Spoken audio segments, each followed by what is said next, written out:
The 4:47 Amtrak from Boston to Providence was running 12 minutes behind schedule. In the quiet car of coach class, a man in a faded canvas work jacket sat by the window, a crease of grease still visible along the edge of his left thumb. He was reading a book, not a thriller, not a paperback novel, but a dense hardcover on structural systems theory, the kind of text that collected dust on the shelves of graduate finance departments. Across the aisle, a woman dropped into the seat beside him.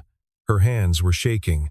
She had just ended a phone call, and whatever had been said on the other end had drained the color from her face. She sat rigid for a full minute, staring at the seat back in front of her. Then she turned to him. This stranger in a work jacket with engine oil under his nails leaned close and whispered, "I will pay you anything. Tonight, pretend to be my husband." He looked at her, no surprise, no amusement, just a single, steady question: why?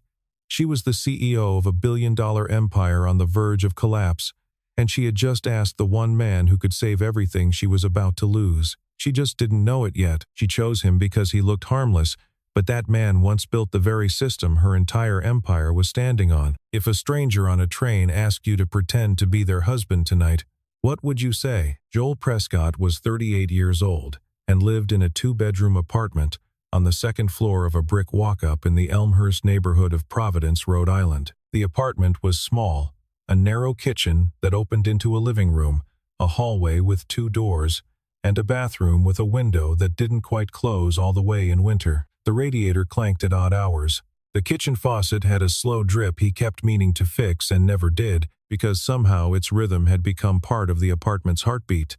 But it was clean, and it was theirs, and that was enough. Every morning at 6:45, Joel made breakfast.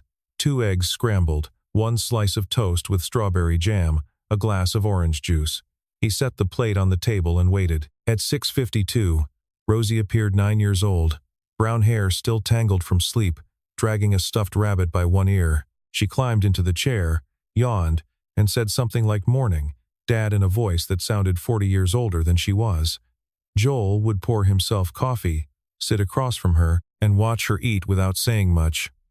He was not a talker, never had been, but he listened to everything: the way Rosie described her teacher's new shoes, the story she told about a squirrel she saw on the walk home, the question she asked once about whether clouds had bones. He answered every question as if it mattered, because to him, it did. Joel walked her to school every day.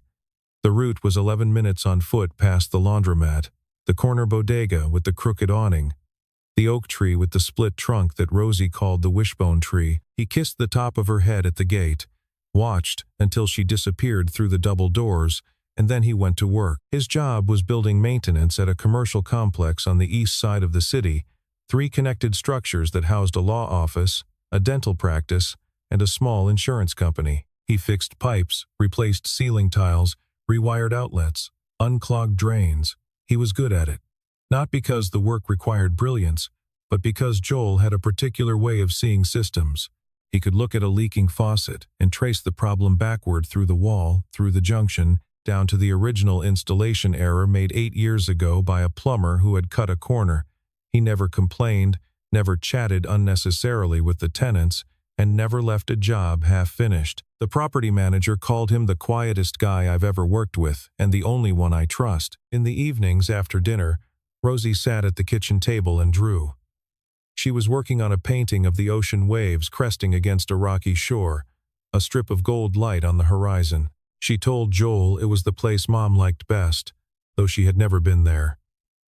She mixed blues and greens with a focus that made her look much older. When she held up the half-finished canvas and asked if it was right, Joel studied it for a long time, then said quietly, "Mom would have loved it." He meant it. Catherine had always loved the ocean.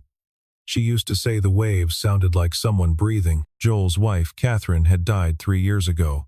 Ovarian cancer. Diagnosed in April, gone by November. 7 months from the first scan to the last breath. Joel had been someone else than a financial architect at Alderman and Holt, one of the most respected strategic advisory firms on the East Coast. He had designed their flagship product, a merger defense protocol so sophisticated that 3 Fortune 500 companies had used it to survive hostile takeover attempts. The system, internally called the Firewall Protocol, analyzed corporate financial structures for vulnerabilities, predicted attack vectors in hostile mergers, and generated defensive strategies in real time. His work had generated tens of millions in licensing fees. Partners at rival firms referred to him as the architect not by name, just by title, which in that world was a higher compliment. But when Catherine got sick, something inside Joel went quiet. Not broken quiet. Like a machine that had been running at full speed for 15 years and simply decided to stop. He resigned without notice, moved out of their house in Barrington, took Rosie to a smaller apartment, got a job fixing things with his hands. He told no one where he went. He deleted his LinkedIn profile, stopped answering calls from former colleagues, and put everything from his old life into a single locked box in the bottom drawer of his dresser. The label on the box read Alderman and Holt Prescott Archive. He never opened it. The only thing Joel carried from that life was the book, the one he was reading on the train, Structural Systems and Defensive Financial Architecture, first edition, out of print. Catherine had given it to him on their 3rd anniversary. He had read it 11 times. The margins were filled with his handwriting notes, formulas, small sketches of structural models. It was the only possession he treated with care. On the train that afternoon, Joel had not planned to be in coach class.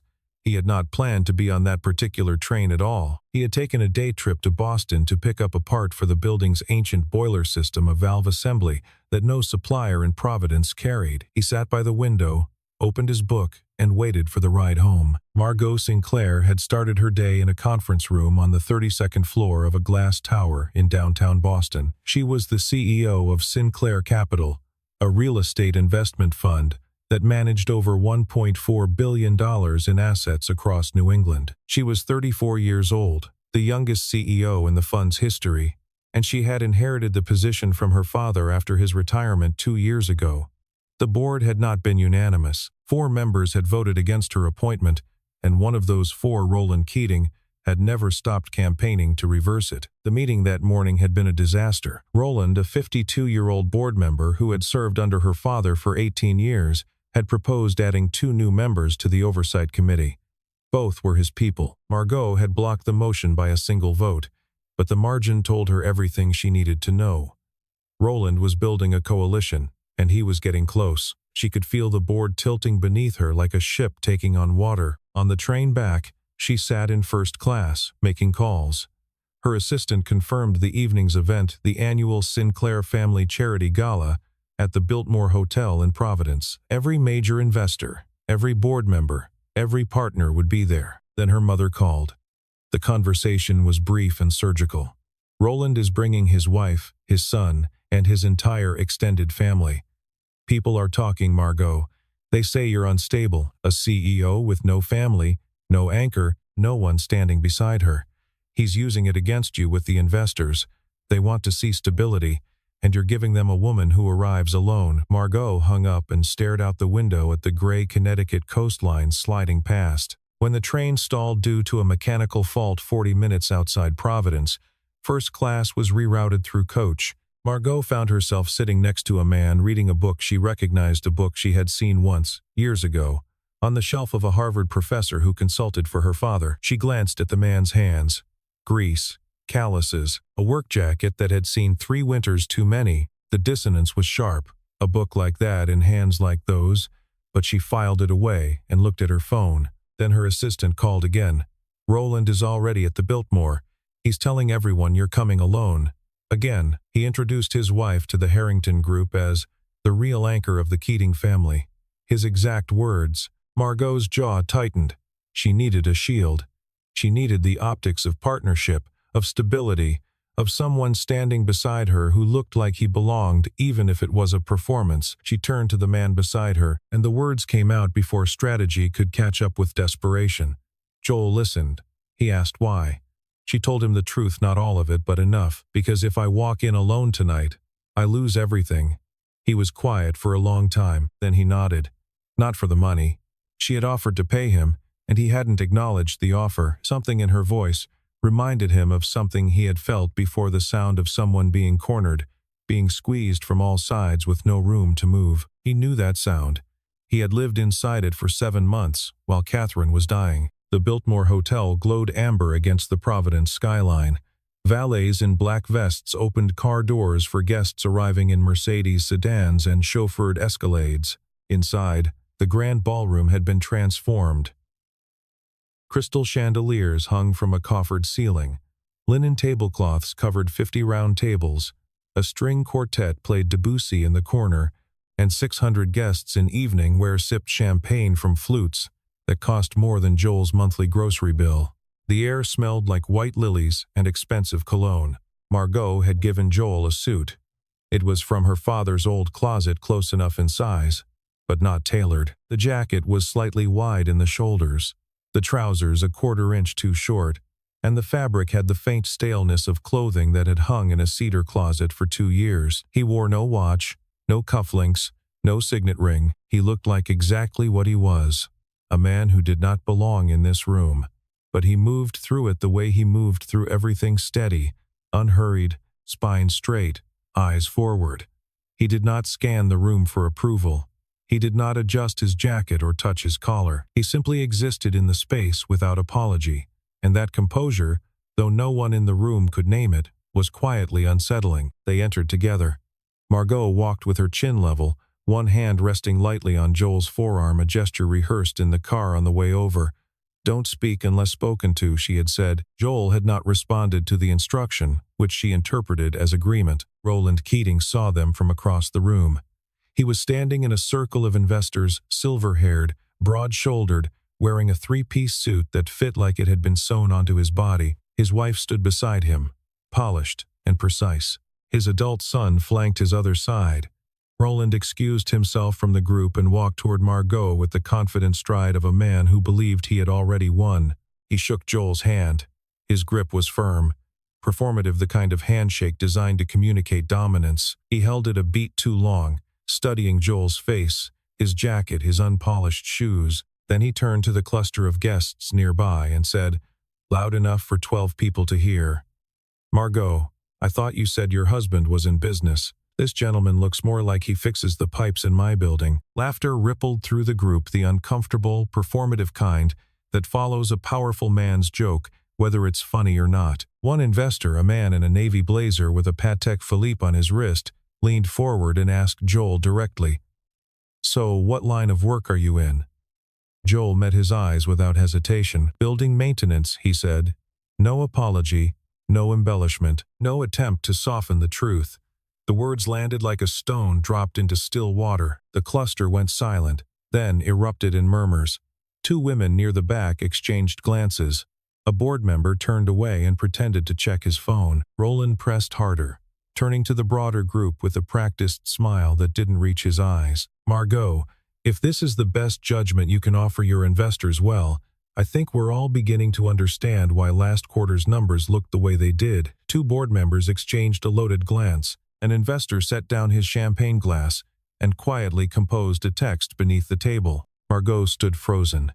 She could not defend Joel without revealing the lie. She could not attack Roland without looking desperate.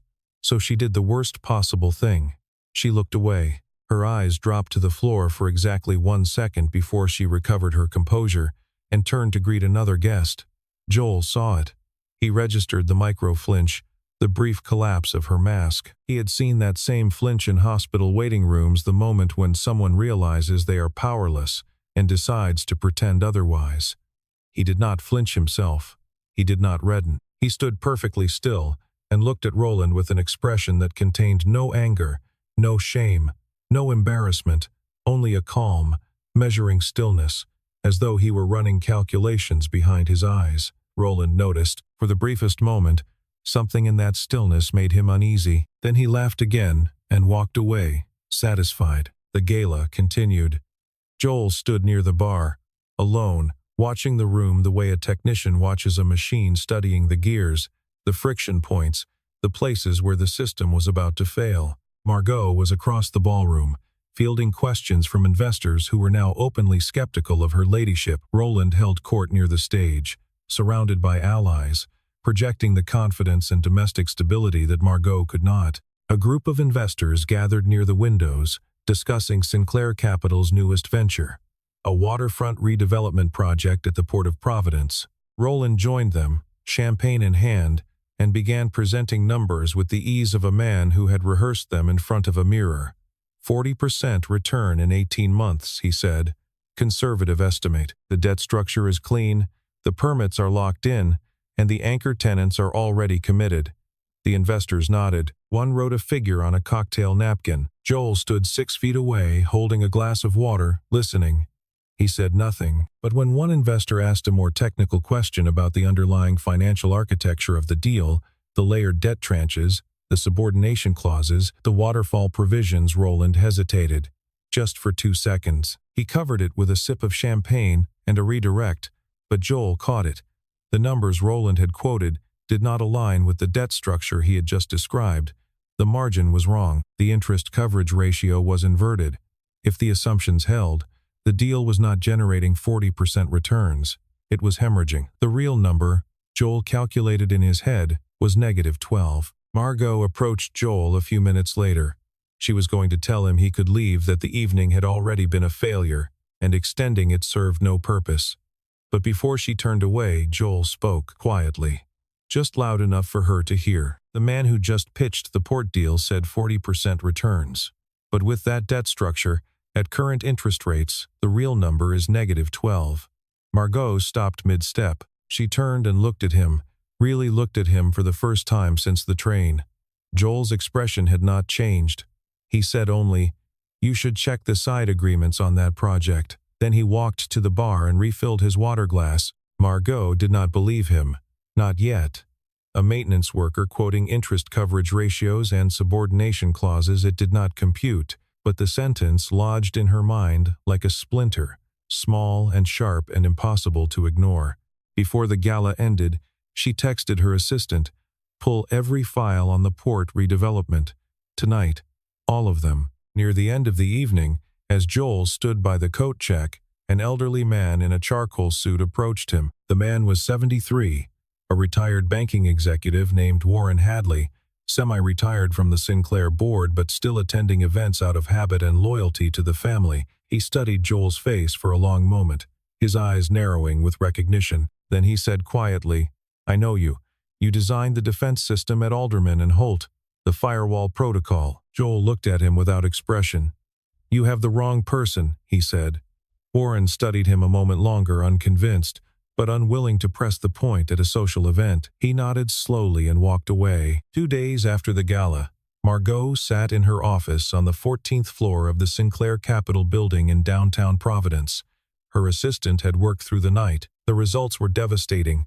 Joel was right. The port redevelopment numbers had been fabricated. The projected 40% return was a fiction. Buried beneath the surface financials were side agreements, fee structures that funneled money backward through a subsidiary to a shell company. That shell company was registered in Delaware under a holding group that traced back, through 2 layers of corporate structure, to Roland Keating. Margot read the report 3 times, each pass revealing another layer of the deception. Roland had not been careless, he had been methodical. The shell company had been active for 14 months. The transfers were disguised as operating expenses, consultant fees, management premiums. The total was still unclear, but the preliminary estimate exceeded $8 million on the port project alone. But before Margot could assemble a legal strategy, Roland struck. He called an emergency board meeting, citing critical concerns about executive competence. He presented a dossier he had clearly been preparing for months. Photographs from the gala, Margot beside Joel in the ill-fitting suit, caught mid-grimace, a performance summary for the most recent quarter, numbers Roland himself had quietly engineered to underperform by manipulating procurement timelines, and investor sentiment reports ghostwritten by his own proxies. His conclusion was blunt.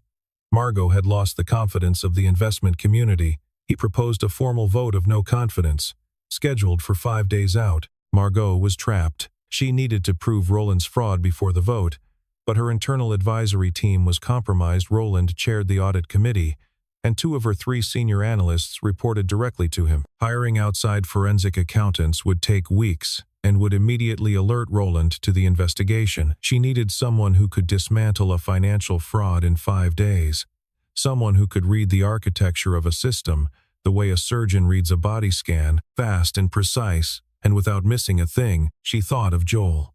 She remembered the sentence on the train, -12, spoken with the casual certainty of a man who had done the calculation before the words left his mouth. She remembered Warren Hadley, the retired banker, recognizing him by sight. That night, she searched online, Alderman and Holt financial architect. She found one article, 7 years old, no photograph. It named Joel Prescott as the principal designer of the firewall protocol described by the article as the most effective merger defense system deployed in the last decade. The next morning, Margot drove to the east side of Providence. She found Joel in the basement of the commercial complex, kneeling on the concrete floor beside a section of exposed copper pipe. A work lamp was clipped to the overhead duct, casting a sharp circle of light. His hands were wrapped around a pipe wrench, and his forearms were streaked with rust. She stood at the bottom of the stairs and said, "You're Joel Prescott. You designed the firewall protocol for Alderman and Holt." Joel set the wrench down slowly. He looked up at her. He did not deny it. He said, "That was a different life." Joel refused. He was polite about it, but the refusal was absolute, delivered in a tone that did not invite negotiation. "I have a daughter to take care of. I don't go back to that world." Margot nodded. She understood the boundary he was drawing, but she also understood the arithmetic of her situation. "If Roland wins the vote," she said, "he'll liquidate the real estate portfolio to fund his exit strategy. That includes this building and the 200 residential units above it." Joel was quiet. The building he maintained, the building where he spent 8 hours a day replacing pipes and rewiring outlets, was a Sinclair Capital asset. 3 blocks from Rosie's school, 4 blocks from their apartment. That evening, Joel took Rosie to their usual spot, a diner on Wickenden Street, with red vinyl booths and a jukebox that only played songs from the 1980s. Rosie ordered pancakes with extra syrup. Halfway through the stack, she set her fork down and looked up at Joel with the serious expression she reserved for important questions. "Dad, are we going to have to move?" Joel asked where she had heard that. Rosie said, "Some of the grown-ups at school were talking. They said our neighborhood is getting torn down." Joel looked at his daughter, at her brown eyes, her syrup-stained fingers, the crease of worry between her brows that no 9-year-old should carry. He didn't answer her question. He reached across the table and wiped a spot of syrup off her chin with his napkin. But the decision had already been made, somewhere deep in the machinery of his mind. This wasn't about Margot's company. This was home. Joel called Margot at 10:15 that night, after Rosie was asleep. His terms were specific. "I work from home. After hours only. No one, not your assistant, not your attorney. No one knows I'm involved, and I need full access to Sinclair Capital's complete financial records for the past 3 years. Every transaction, every contract, every subsidiary filing."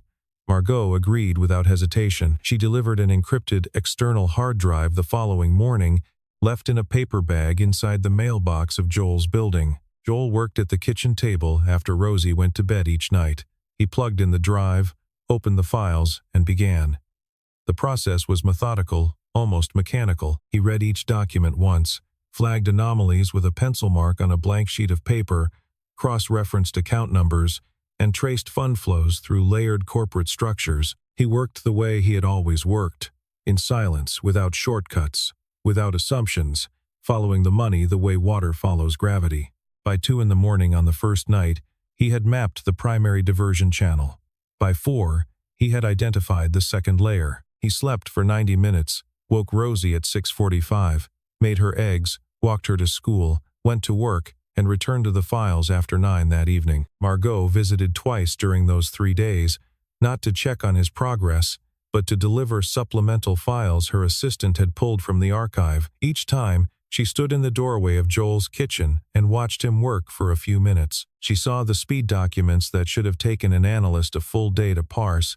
Joel consumed in under an hour.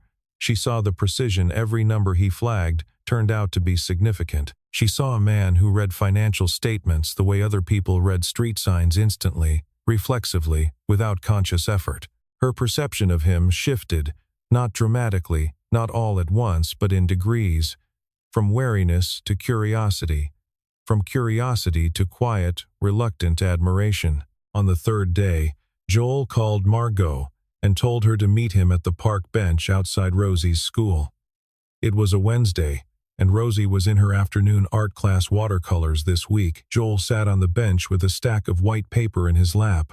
No laptop, no tablet, no email trail, no cloud storage, no digital footprint of any kind. He handed Margot the analysis. Handwritten. 12 pages. Every line precise, every arrow clean, every number verified. Roland had not limited his fraud to the port deal. Over the past 2 years, he had incorporated 4 shell companies, each registered in a different state, each receiving a separate stream of fabricated contracts from Sinclair Capital, consulting fees that were never rendered, management premiums for services that didn't exist, licensing costs for intellectual property that had never been created. Total extraction, $23 million. In the company's books, every dollar appeared as project operating expenses. On Joel's paper, each shell company was mapped with arrows showing the direction of cash flow, annotated with dollar amounts, dates, and routing numbers. The diagram was immaculate 12 pages that told the story of a systematic, 2-year looting operation. Margot studied it for a long time. Then she looked at Joel.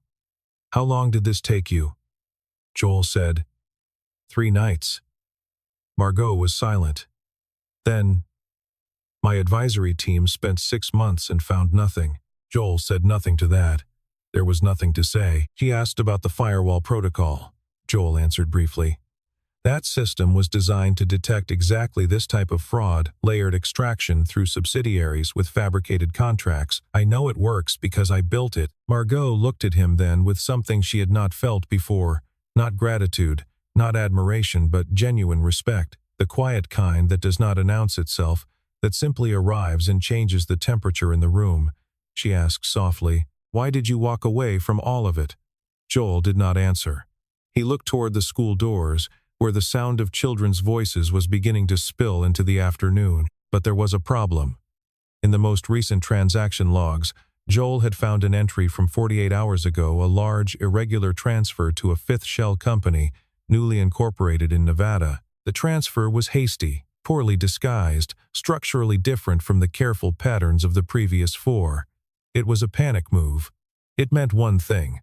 Roland knew someone was looking, and he was racing to destroy the evidence before the vote. Joel and Margot had 2 days. The morning of the vote, the boardroom on the 14th floor of the Sinclair Capital building was silent.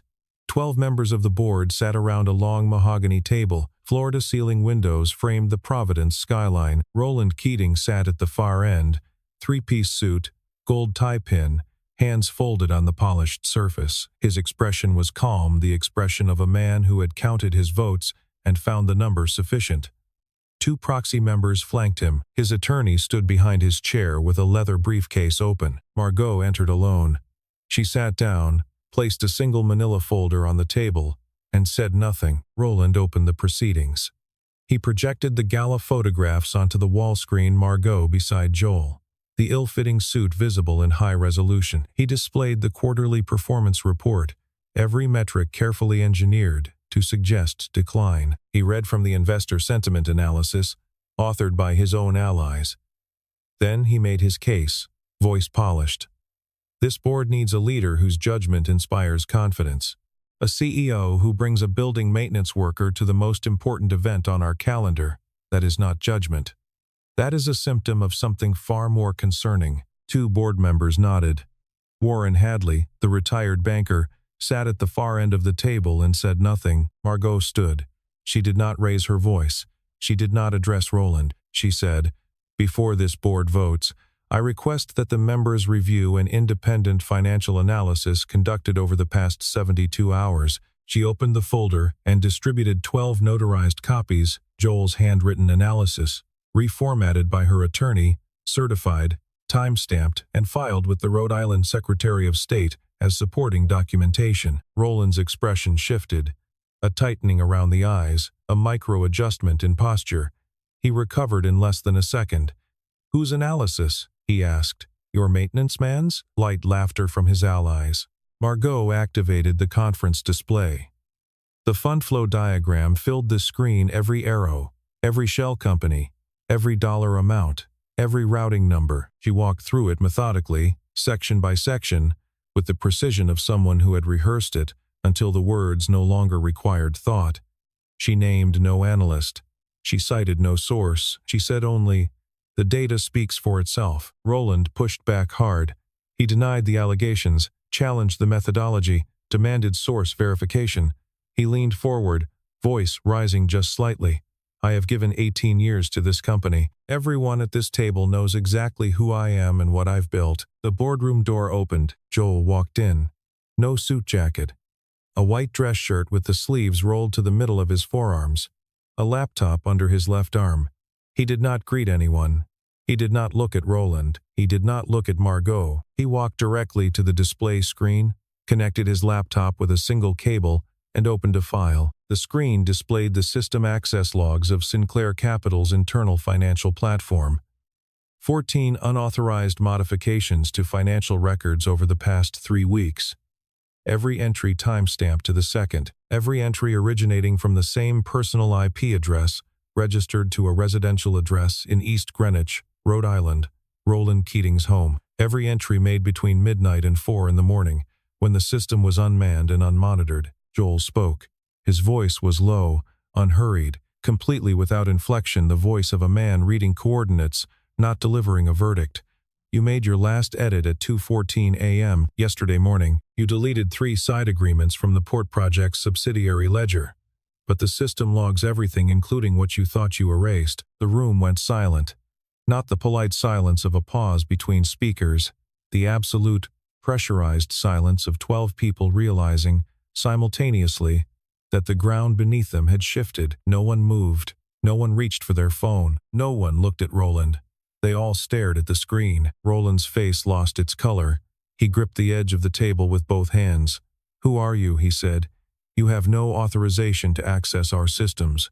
Margot answered before Joel could speak. Her voice was steady. "He has full authorization. I granted it as CEO, which is my right under the company charter. And before you ask your next question, the complete file, including system logs, fund flow analysis, and all supporting documentation, was submitted to the FBI's Financial Crimes Enforcement Division at 8 o'clock this morning." Roland stood. He was trying to regain control, but his voice had changed. It was louder, less precise, stripped of the polish that had carried him through 18 years of boardroom politics. He turned to the other members. "You're going to take the word of a stranger and nobody over mine?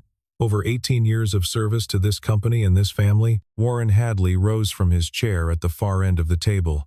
The room turned to him. He was the longest-serving member of the board, a man who spoke so rarely that when he did, even the air in the room seemed to lean in. He looked at Joel for a long moment. Then he said, "I know this man. His name is Joel Prescott. He is the principal architect of the firewall protocol, the merger defense system that Alderman and Holt has licensed for the past 6 years. That system has been deployed to protect at least 3 major American corporations from hostile takeover.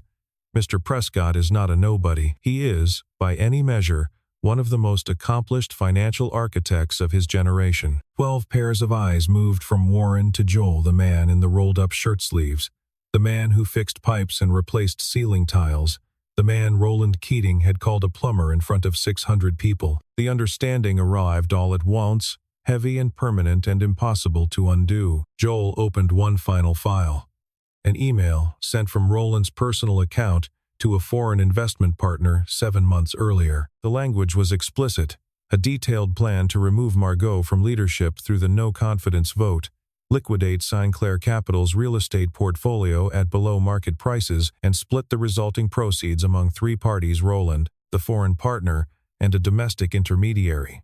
The email included timelines, projected figures, and the names of every board member Roland had recruited to vote against Margot. Timestamp verified. IP address logged. Full metadata preserved. Roland sat down. He did not speak. His attorney closed the briefcase. The vote was unanimous, not against Margot, but against Roland. He was removed from the board effective immediately.